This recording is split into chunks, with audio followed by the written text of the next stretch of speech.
এই যে বাজেট ঘোষণা করছেন, বাজেটের অধিকাংশ তারা খেয়ে ফেলবে, লাভটা হবে কি? অতীতকে আপনি গতকালকে দিনটাকে আপনি এখন নিয়ে আসতে পারেন। স্যার আমি বলি, আপনারা বাজেট ঘোষণা করবেন, আবার ওই দুর্নীতিবাজদের পকেট পারি হবে, এটা ওইভাবে করতে যাবেন থাকবে। যারা এই পৌরসভাটাকে করতে ভিতরে ঢুকাইছে বা লুটপাট, অন্যায়, অবিচার, অনিয়ম করে খাইছে, তাদের বিরুদ্ধে কি ব্যবস্থা নিচ্ছে? ভবনের নকশা পাস করতে হবে, সেখানে দেখা গেছে ঘুষ ছাড়া কাজ হয় না। কার বিরুদ্ধে কি ব্যবস্থা হয়েছে? তারা আবার আপনি দায়িত্বে ছাড়ে দিবেন, সেটা আবার করতে যাবে।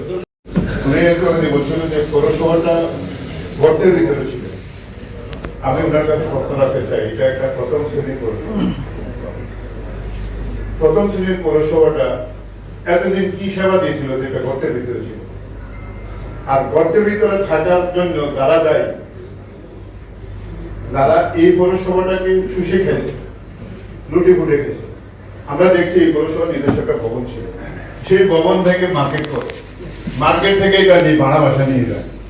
তারপরে মানে পৌরসভা নিয়ে একটা নাটক শুরু হয়েছে।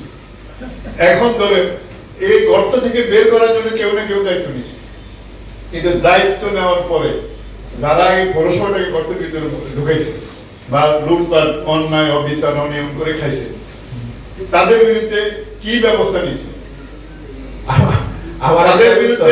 আমি একটা কথা বলি, অতীতকে কেউ ফিরে পায় না।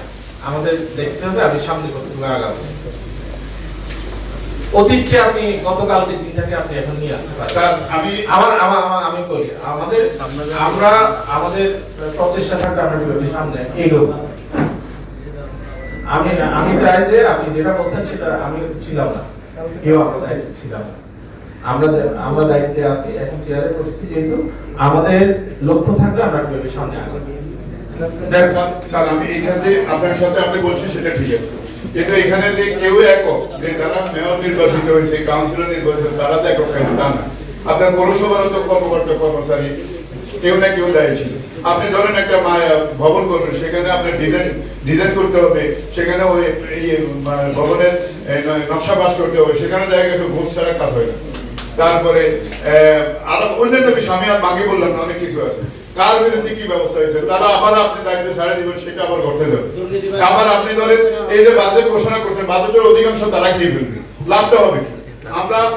আপনারা বাজেট ঘোষণা করবেন, আবার ওই দুর্নীতিবাজদের পকেট পারি হবে, এটা ওইভাবে করতে যাবেন থাকবে।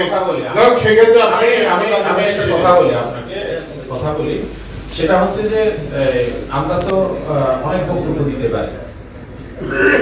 আমাকে কি আপনি এমন কোন দেখাতে পারবেন যে দোষী সাব্যস্ত হয়েছে দুর্নীতিতে তাকে শাস্তি দেওয়া হয় না?